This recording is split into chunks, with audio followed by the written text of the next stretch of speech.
Di hari yang baru selalu ada harapan. Cukup mendekat pada Bapa. Bapa rindu memelukmu.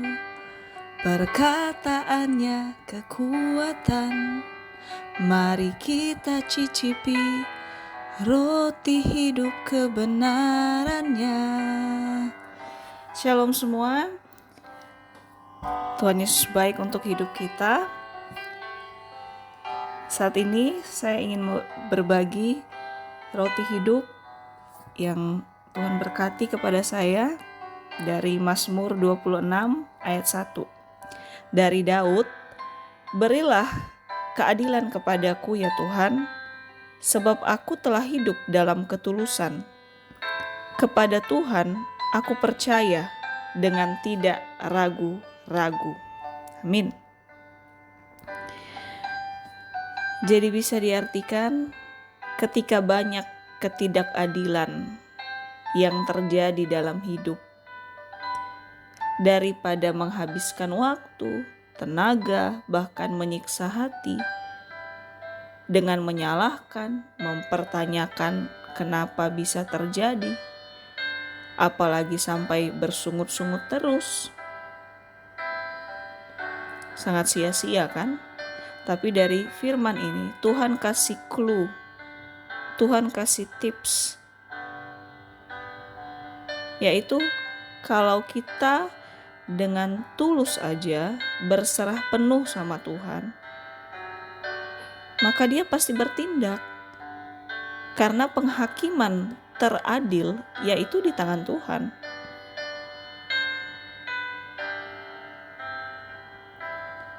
Dan percaya aja, Tuhan gak akan tinggal diam untuk anak-anak yang berharap keadilan daripadanya.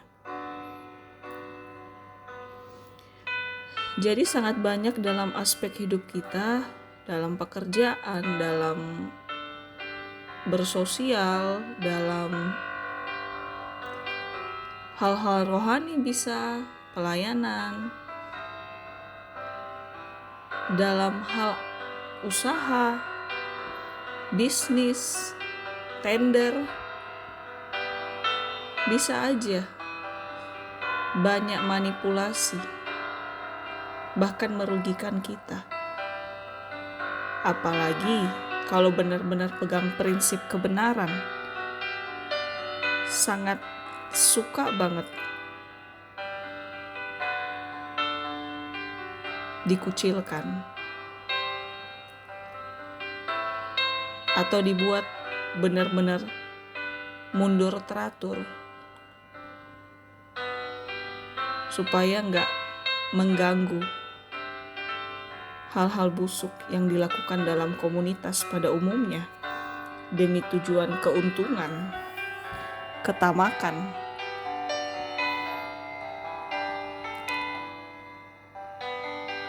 Kalau kita emang bisa keluar dari komunitas itu lebih baik.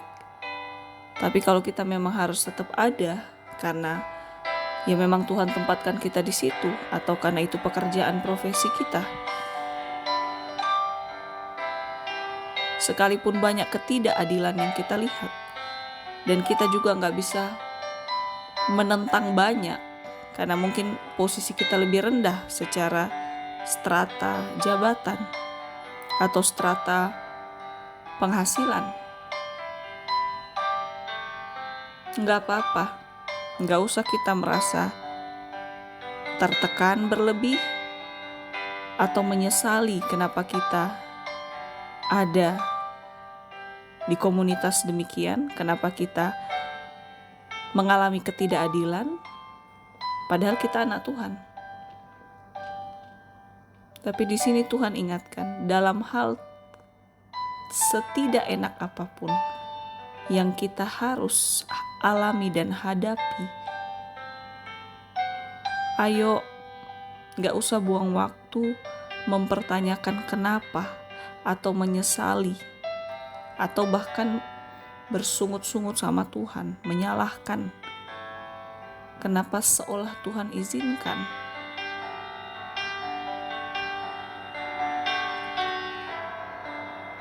Padahal bisa aja itu merupakan bagian tangga yang harus kita pijak untuk menuju puncak yang Tuhan sediakan. Itu tangga-tangga yang penuh kerikil ketidakadilan. Jadi janganlah kita buang waktu kita dengan tenggelam dalam kemarahan, apalagi menyalahkan Tuhan, karena ketidakadilan harus kita alami. Tapi mari tanpa pikir panjang, tanpa mengikuti kata hati, karena hati pasti sangat geram, apalagi pikiran pasti sangat banyak logika yang berkecambuk.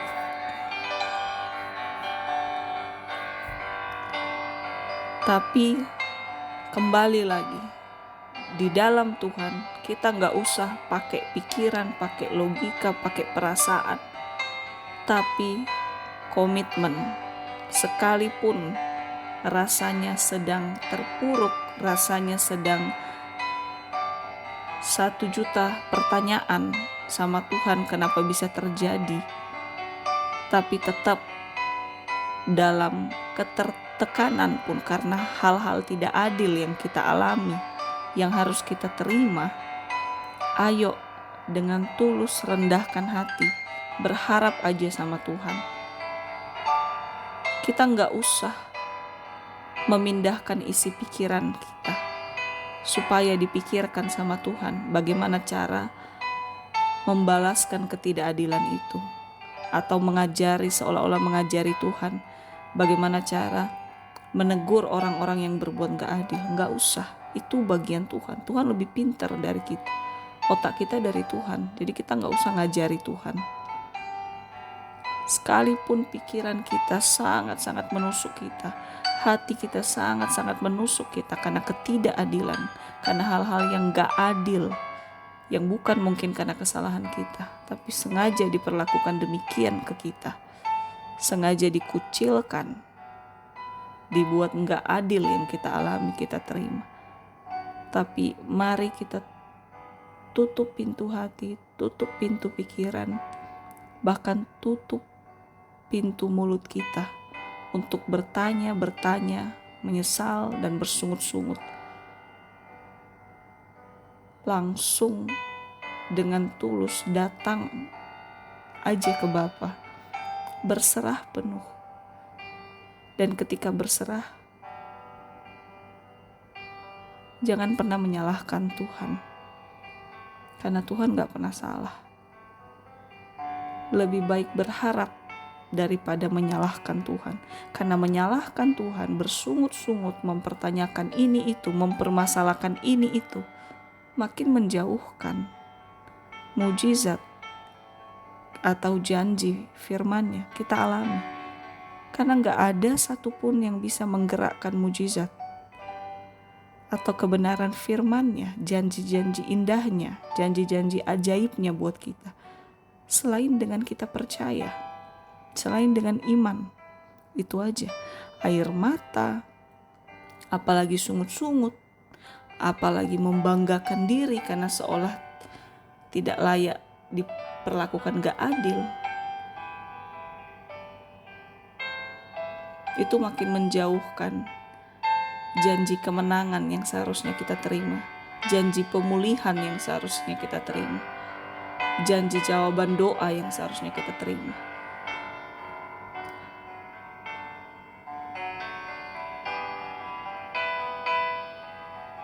Jadi mari datang dengan tulus dan percaya aja kalau Tuhan, dan biarlah Tuhan yang pegang kendali untuk segala sesuatu dalam hidup kita, baik sekarang maupun di masa akan datang dan selama-lamanya.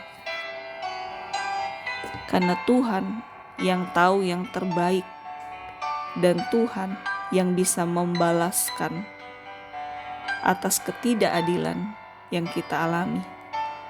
Karena penghakiman paling adil itu di tangan Tuhan.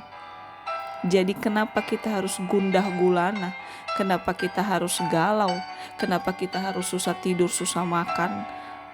Gak ada gairah hidup. Ngapain? Dengan begitu, emang akan ada penyelesaian? Enggak. Tetap kekuatan kita hanya dari Tuhan. Berserah dan percaya dan terus melangkah karena Tuhan. Terus berjuang untuk tetap berpijak pada keadilan dan kebenaran yang kita pahami, yang kita dibuat mengerti sama Tuhan ketika kita mendekat sama Dia. Amin. Terus di Mazmur 26 ayat 3. Sebab mataku tertuju pada kasih setiamu, dan aku hidup dalam kebenaranmu. Amin. Di sini bisa diartikan mata kita, fokus kita haruslah tertuju pada kasih setia Tuhan. Bukan malah hanya pada berkat-berkatnya, embel-embel berkatnya. Karena kalau fokus kita, pandangan kita hanya pada berkatnya saja, mengharapkan berkatnya saja, bukan mengharapkan hubungan yang dekat, gairah yang dalam dengan Tuhan, maka mata atau fokus yang hanya tertuju sama berkat saja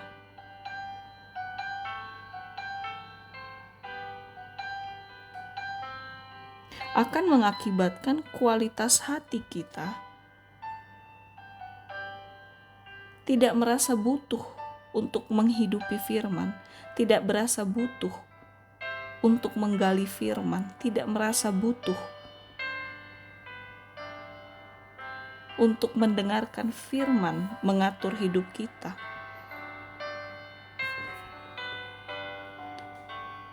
Tetapi kalau fokus kita, pandangan kita tertuju sama kasih setia Tuhan, pada Tuhan satu-satunya,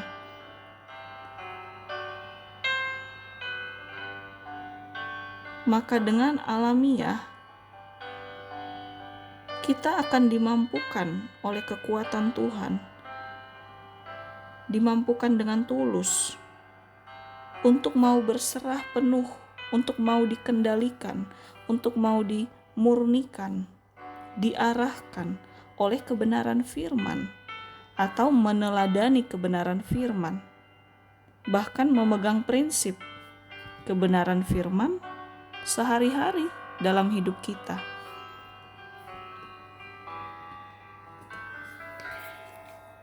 Karena sering banget kita terkecoh, mentang-mentang Tuhan udah anugerahkan ini, anugerahkan itu, kasih ini, kasih itu, kita terkecoh untuk hanya pingin dan pingin lagi mendapatkan hadiah terus dari Tuhan, berkat terus dari Tuhan, karena keenakan terima berkatnya. Tapi di sini Tuhan ingatkan, hati-hati. Tuhan gak ada bilang di firman-Nya, kan ada 2 poin penting dari seluruh kebenaran firman. Yang pertama, kasihilah Tuhan Allahmu dengan segenap hatimu, segenap jiwamu, segenap akal budimu. Terus yang kedua, kasihilah sesamamu manusia seperti engkau mengasihi dirimu sendiri. Jadi dari 2 poin penting itu, Tuhan gak ada bilang, kasihilah berkatnya dengan segenap hati, segenap jiwa, segenap akal budi. Gak ada kan. Jadi bagi kita yang sudah tenggelam di dalam kerinduan, terus diberkati, terus dapat berkat, terus dapat hadiah dari Tuhan, hati-hati. Itu bisa membuat mata kita buta. Buta akan untuk melihat Tuhan dalam hidup kita. Buta untuk melihat kebenaran janjinya dalam hidup kita. Tuhan kasih kita berkatnya, hadiahnya, karena Dia mengasihi kita. Bukan supaya kita mengagung-agungkan berkatnya, mentuhankan berkatnya. Apalagi kalau memberhalakan berkat Tuhan. Bahaya banget.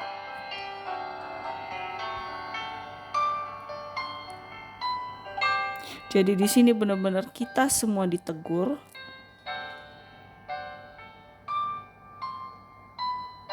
Kalau kita benar-benar diingatkan, biarlah pandangan fokus kita, kerinduan hati kita, itu melihat Tuhan,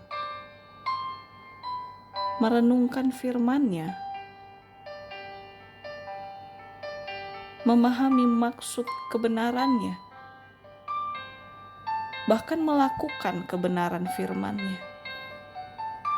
Itulah hadiah kita untuk Tuhan. Kalau kita mengucap syukur, kita diberkati. Ya Tuhan senang, tapi itu biasa aja. Karena orang yang gak kenal Tuhan pun kalau dapat hadiah ya berterima kasih kan. Walaupun dia berterima kasih sama siapa gak tahu. Terus apa bedanya kita dengan yang gak kenal Tuhan? Yang baru senang kalau dapat sesuatu yang wow. Tapi mari kita senang kalau kita dapat hati Tuhan di hati kita. Dapat kebenaran firman-Nya yang menghidupi kita. Atau lebih dimampukan untuk melakukan kebenaran firman-Nya. Itulah hadiah kita sama Tuhan.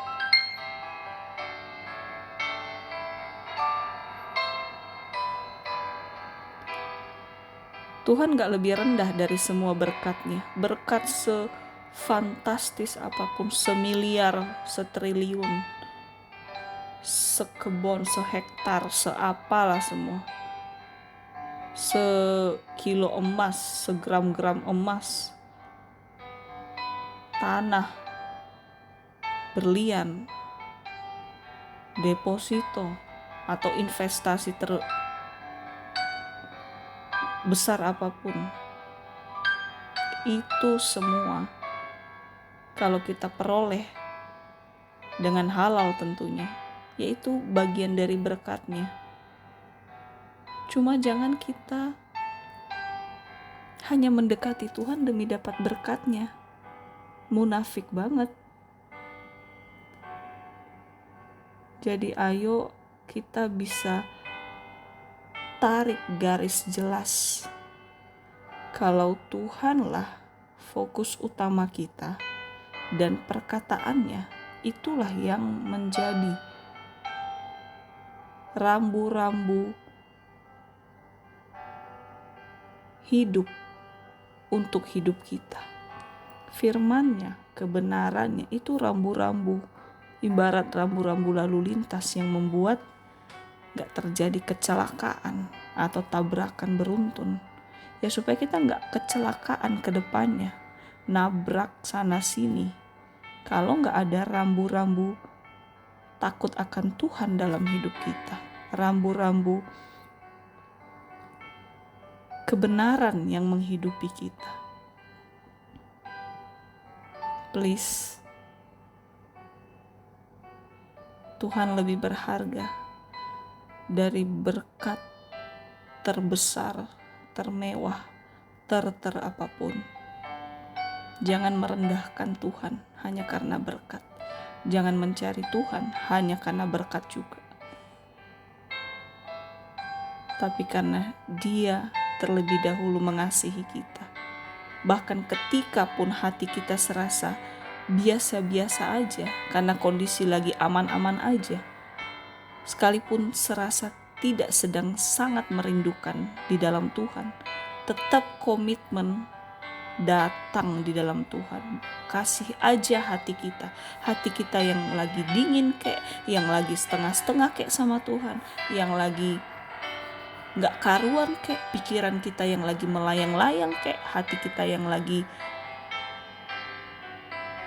teraduk-aduk kesana kemari karena kondisi kehidupan. Gak apa-apa, kita manusia, kita wajar punya banyak kekurangan kelemahan, tapi tetap komitmen. Sekali percaya tetap percaya, sekali berharap tetap berharap, sekali berserah tetap berserah. Tetaplah kita mendekat sama Bapa kita yang baik. Masalah gairah kita semakin dibakar atau kehausan kita semakin dalam, itu pekerjaan Roh Kudus dalam hidup kita. Tapi bagian kita harus bawa hati kita berharap terus sama Tuhan.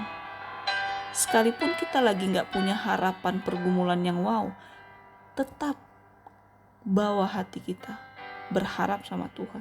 Atau sekalipun terlalu banyak kegundahan dalam hati dan pikiran karena banyak tekanan atau pergumulan atau proses, tetap bawa pikiran yang kacau, hati yang kacau, bertekuk lutut di dalam kasih Tuhan. Kita gak akan makin kacau ketika kita tersungkur di hatinya Tuhan. Oke, betapa bahagianya setiap orang-orang yang fokus memandang Tuhan. Karena pasti cepat melihat begitu banyak jalan terbuka kelak, begitu banyak rancangan masa depan terindah kelak. Jangan hanya melihat apa yang kita terima sekarang, tapi lihat apa yang Tuhan pasti berikan ke depannya. Tuhan gak pernah setengah-setengah merancangkan, memberikan yang terbaik, lebih dari yang pada kita bayangkan atau harapkan untuk anak-anak yang dikasihinya dan mau hidup terus di dalam Bapa, melekat terus sama Tuhan setiap hari. Bukan hanya kalau pengen aja, bukan hanya kalau ada pergumulan, bukan hanya kalau ada maunya untuk diberkati, atau jangan ada alasan apapun. Tanpa alasan apapun, mari kita terus melekat sama Bapa kita. Dia pasti kuatkan kita, Dia pasti selalu membangkitkan hati yang mengasihi Dia. Kita gak bisa mengasihi Tuhan dengan kekuatan kita. Kita hanya debu tanah. Kita gak bisa menyembah Tuhan sungguh-sungguh dengan kekuatan kita. Kita bahkan gak bisa berdoa sungguh-sungguh dengan kekuatan kita. Kita gak bisa apa-apa. Halo, sadar, kita debu, kita tanah. Gak ada kekuatannya lebih rendah dari binatang malah. Binatang kan nginjak debu, nginjak tanah. Tapi kita spesial karena ada Roh Tuhan yang dititipkannya buat kita. Jadi mari terus hidup fokus di dalam Tuhan. Sekalipun serasa berat, serasa gak sanggup, serasa gak ada gairah, serasa mati rasa, gak usah pakai alasan apapun.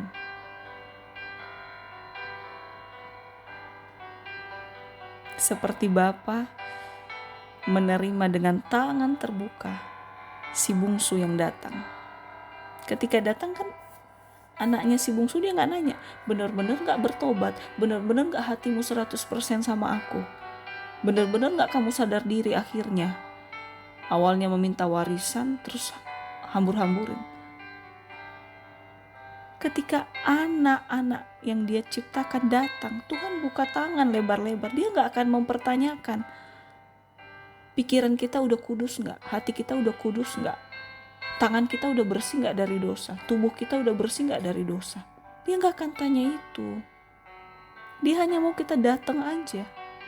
Saat kita dalam dosa, dia menyelamatkan kita loh. Jadi saat kita sedang berdosa pun, dia tetap buka tangannya buat kita. Tapi Tuhan gak akan maksa anak-anak yang gak mau datang ke dia. Karena kita bukan robot yang di setel sama Tuhan, pakai remote kita datang. Ayo datang, ayo datang. Ya enggak. Kita dikasih hak bebas, tapi marilah bebas dalam memilih yang benar. Memilih fokus sama Tuhan. Sekalipun sedang amburadul yang kita rasakan, kita alami, kita lihat, kita terima. Begitu banyak alasan untuk gak datang sama Tuhan. Begitu banyak pembenaran-pembenaran untuk nanti dululah sama Tuhan. Nanti dululah. Kalau udah bersih dulu, kalau hati udah fokus dulu, kalau pikiran udah fokus dulu. Halo, itu perkataan si iblis itu. Ingat aja kisah anak bungsu. Ketika anak bungsu datang, bapaknya membuka tangannya lebar-lebar, bahkan memberikan jubah termahal, berpesta di satu kerajaannya. Betapa bahagianya bapak kan? Bapak gak akan tanya apa yang kita bawa. Gak akan tanya apapun keadaan kita. Dia hanya mau kita datang aja. Datang aja dengan tulus. Karena Bapa yang akan memulihkan. Bapa yang tahu bagaimana memulihkan otak kita, pikiran kita, hati kita yang sedang hancur. Dan Bapa yang bisa menyucikan kita dari dosa. Mana bisa kita membersihkan diri kita dari dosa? Salah banget.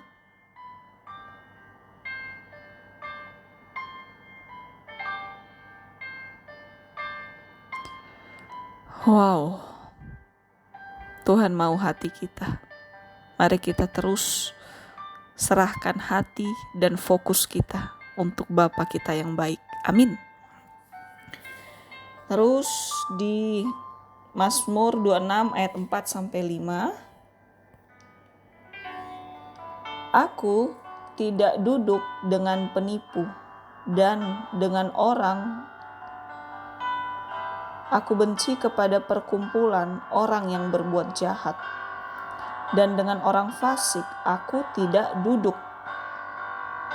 Jadi di sini diberikan pengertian, sungguh-sungguh setiap hari mari kita mengutamakan memandang Tuhan, fokus ke Tuhan.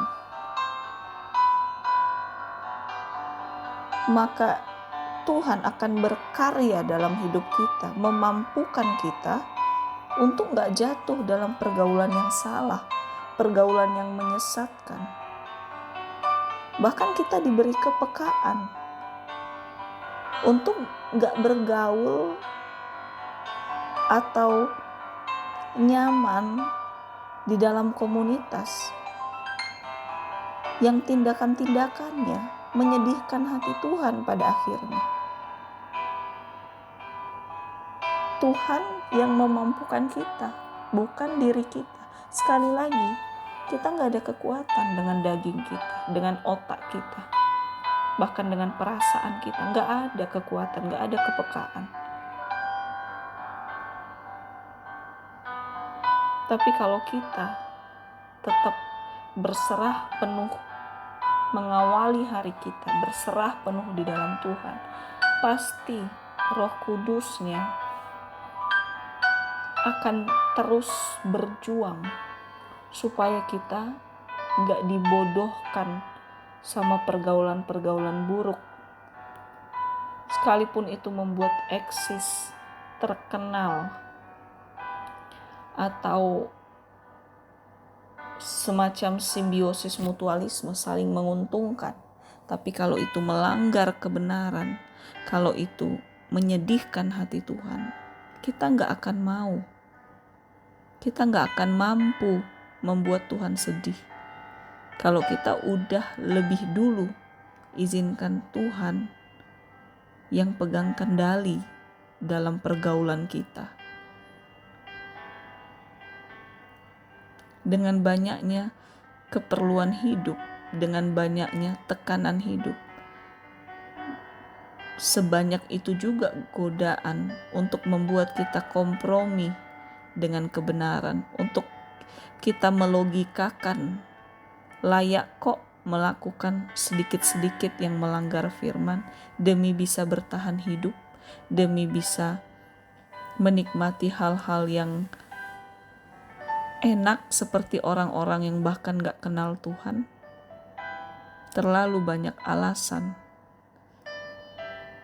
untuk menghina firman, menghina Tuhan dalam hidup kita. Terlalu banyak alasan. Tapi di sini Tuhan ingatkan kita, ayo jangan buka celah untuk tidak mengandalkan Tuhan sedetik pun. Makanya dimanapun kita berada, kembali lagi doa, menyembah Tuhan. Bukan hanya pada posisi tenang dalam kamar, tutup pintu, lipat tangan, bernyanyi, enggak. Dimanapun, dengan siapapun kita bertemu, apalagi ketika kita diajak untuk ini itu, ayo pakai kepekaan roh, minta Tuhan tuntun. Bahkan sering banget kalau udah mentok bingung mau pilih apa, ya simpel aja, saya akan bilang paksakan kehendakmu Tuhan. Jadi kalau udah kita bilang paksakan kehendakmu, ya kalau gak kehendak Tuhan gak jadi juga. Walaupun seolah lancar jaya di awal atau seolah sangat menguntungkan, sangat mengenyangkan keinginan-keinginan yang diidam-idamkan mungkin sebelumnya. Jadi Bapa kita baik, Dia gak mau kita jatuh dalam pergaulan yang salah. Sekali lagi, tanpa mengandalkan Tuhan, kita pasti gampang jatuh dalam pergaulan yang salah. Tanpa punya hati yang tidak mau membuat Tuhan sedih, kita pasti gampang melukai hati Tuhan dalam keseharian dan melalui pergaulan yang buruk, yang salah, yang menghina cinta Tuhan untuk kita. Ayo kita jaga kepercayaan dan cintanya Tuhan untuk kita, dengan kita menjaga hidup kita, tubuh, jiwa, roh kita, supaya tidak terpengaruh pada pergaulan-pergaulan, pada keputusan-keputusan yang sebenarnya menghina kebenarannya. Gak mudah memang. Kalau dengan diri sendiri gak mudah untuk peka, tapi dengan adanya Tuhan kita andalkan. Emang ada yang bisa melampaui kepekaan Tuhan? Emang ada yang bisa melampaui kekuatan Tuhan? Enggak kan?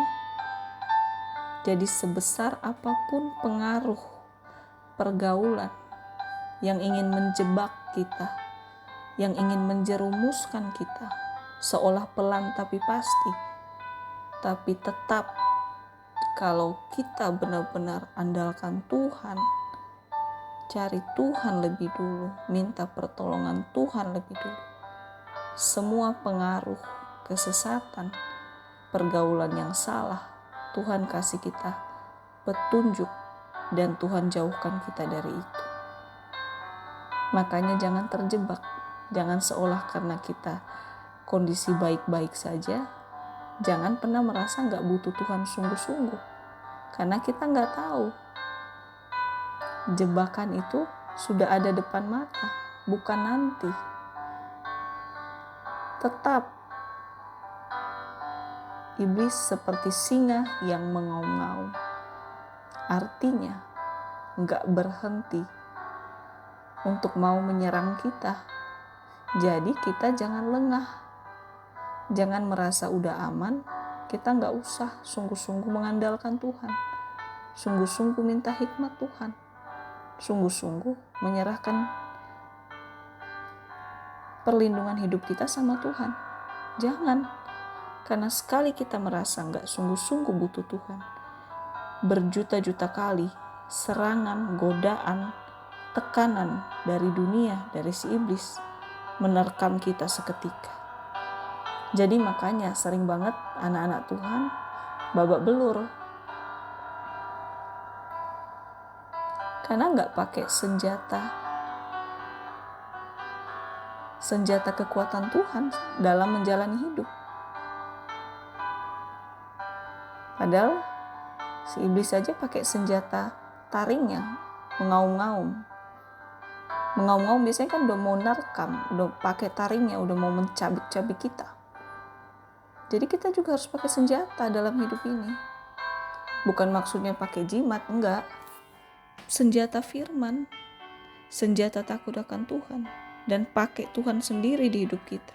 Maka Tuhanlah yang melawan aum-auman, serangan, godaan, penipuan, apapun itu yang ingin membodohi dan menghancurkan kita pada akhirnya. Tetap semangat, kita gak sendiri. Selama ada Tuhan, amanlah hidup kita. Amin. Terus di Mazmur 26 ayat 6-7. Aku membasuh tanganku tanda tak bersalah, lalu berjalan mengelilingi mezbahmu ya Tuhan, sambil memperdengarkan nyanyian syukur dengan nyaring dan menceritakan segala perbuatanmu yang ajaib. Wow, jadi di sini bisa diberi pengertian, mari kita terus-menerus mau membawa ketulusan hati kita ketika kita datang menyembah Tuhan. Ketika kita menyembahlah dengan tulus. Bukan dengan motivasi-motivasi terselubung. Motivasi karena pengen diberkati aja, motivasi karena takut mati, motivasi karena ini, karena itu. Jangan, tulus-tulus aja. Nyembah, bersyukur, tulus aja. Sehingga penyembahan kita, penyembahan yang benar-benar dari hati yang tulus, itu nyaring di telinga Tuhan, menyenangkan telinga Tuhan, menyenangkan hati Tuhan. Dan akibatnya nyaring juga di telinga sesama. Jadi maksudnya gini, kalau kita dalam menjalani hidup ini, kita benar-benar menjaga hidup kita, seperti dikatakan membasuh tanganku tanda tak bersalah. Jadi kita benar-benar jaga tubuh, jiwa, roh kita gak jatuh dalam pencobaan-pencobaan atau kesalahan-kesalahan.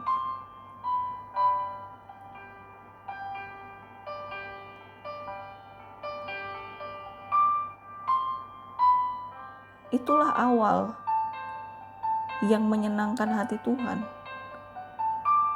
Ketika kita datang lebih dekat ke Dia, lebih dekat ke mezbahnya. Jadi sebelum kita semakin dalam berkomunikasi dengan Tuhan, mendekat sama Tuhan, mari kita basuh dulu hidup kita. Kita minta ampun dulu untuk setiap kesalahan yang mungkin udah sengaja atau gak sengaja kita perbuat. Kita minta ampun dulu kalau pikiran kita, bibir kita, tubuh kita melakukan hal-hal yang gak berkenan. Karena dengan kita membasuh, minta ampun dulu, dibasuh dulu sama Tuhan, maka ketulusan penyembahan kita itu akan 100%. 100% ke Tuhan. Maka kita baru bisa fokus 100%. Tulus berharap sama Tuhan. Tapi kalau saat mendekat sama Tuhan, kita masih bawa sakit hati, kita masih bawa dendam, kita masih bawa sungut-sungut,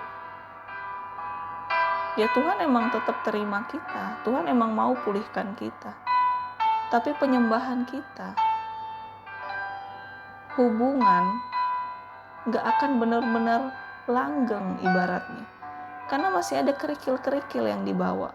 Masih ada belati-belati tajam yang kita sembunyikan di hidup kita. Gak akan fokus juga, karena kita masih pegang yang busuk. Masih nyimpen yang busuk dalam hati pikiran kita. Jadi mari kita minta Tuhan untuk basuh kita, untuk sucikan kita kembali. Bahkan lebih baik lagi, kita jangan terjerat dalam kesalahan itu. Makanya dikatakan membasuh tangan, tanda tak bersalah. Jadi gak keburu nyemplung dulu. Udah kita tarik garis pisah dengan hal-hal yang penuh kesalahan atau mendukai hati Tuhan. Sehingga kalau kita datang dengan tulus, dengan sudah melepaskan dulu hal-hal yang mencemari hati, mencemari pikiran, mencemari tubuh jiwa roh kita, maka kita akan plong menyembah, berdoa, dan komunikasi sama Tuhan.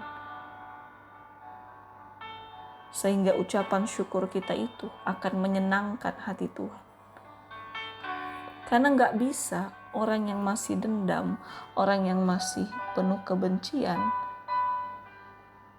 gak bisa mengeluarkan ucapan syukur yang tulus sama Tuhan. Yang ada, karena ada udang di balik batu aja, makanya mendekat sama Tuhan. Mungkin lihat hati supaya yang buat sakit hati dibalas sama Tuhan. Supaya yang buat rugi dibalas juga berkali-kali supaya orang itu rugi. Supaya yang menyakiti dibalas juga supaya merasa disakiti. No.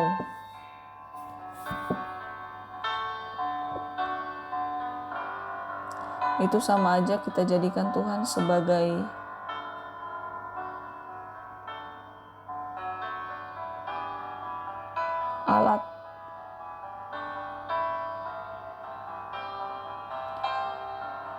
alat untuk melampiaskan apa yang kita rasakan yang gak enak. Karena kita tahu Tuhan berkuasa, kita serahkan supaya Tuhan yang balaskan. No, penghakiman emang di tangan Tuhan. Tapi bukan atas dasar kita berdoa supaya membalas orang yang melukai, orang yang membuat rugi. No. Cara kerja Tuhan gak begitu. Ketika pun penghakimannya ada, itu untuk menyadarkan, untuk menyelamatkan lagi orang yang mungkin sudah busuk hatinya sama kita. Tuhan tetap mau kasih kesempatan untuk menyelamatkan semasih ada waktu. Jadi penghakiman Tuhan bukan untuk mematikan pada akhirnya. Tuhan pun gak mau kasih kita ke neraka. Dia mau semua anak-anaknya hidup bersama-sama dia dalam kekekalan. Mau banget. Wong kita anaknya, masa dia kasih ke tempat yang buruk? Enggak kan? Kecuali kalau kita milih mau ke tempat yang buruk. Ya Tuhan gak akan maksa. Karena kita bukan robot.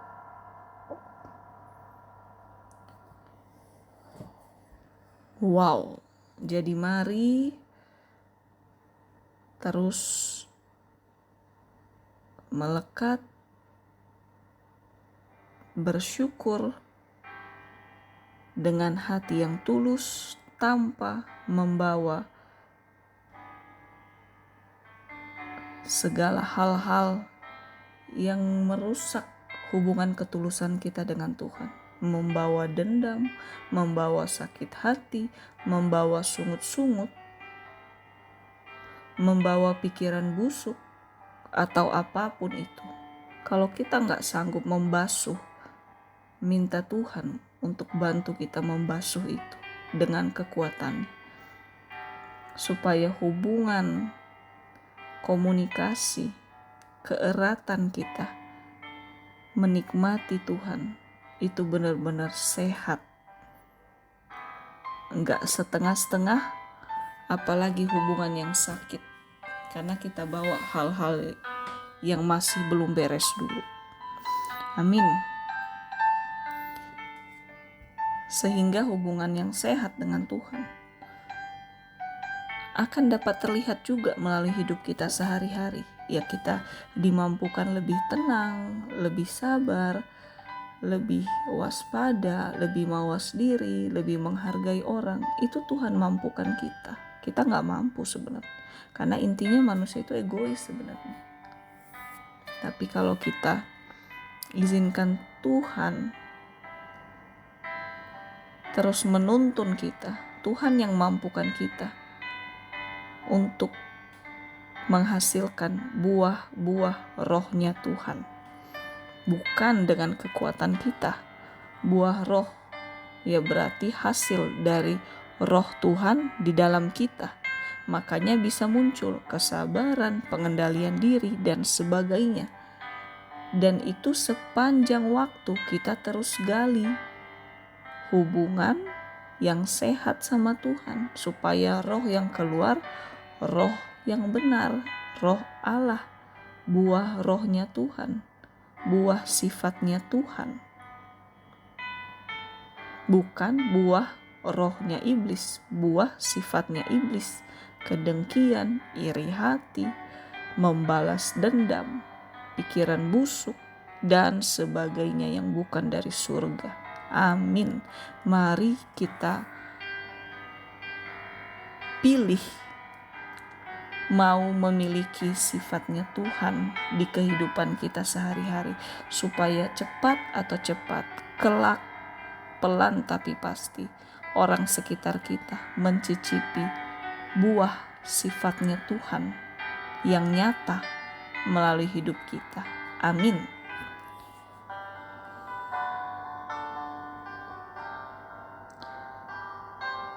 Terus terakhir di Mazmur 26 ayat 11-12.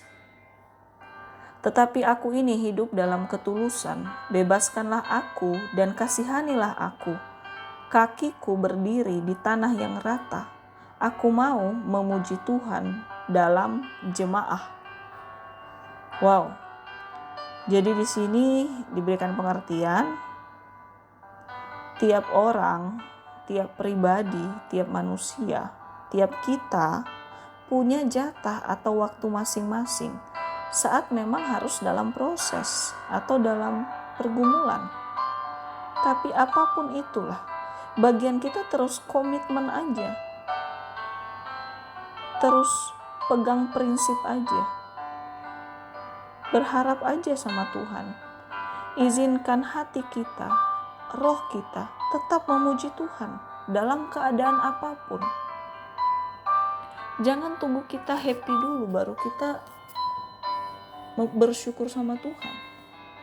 Kembali lagi, biarlah iman kita, iman sekalipun mujizat belum terjadi, sekalipun jawaban doa belum terjadi, sekalipun yang kita harapkan belum terjadi, tapi kita tetap berharap sama Tuhan, kita tetap bernyanyi untuk Tuhan, kita tetap menyembah Tuhan, kita tetap komunikasi simpel dengan Tuhan.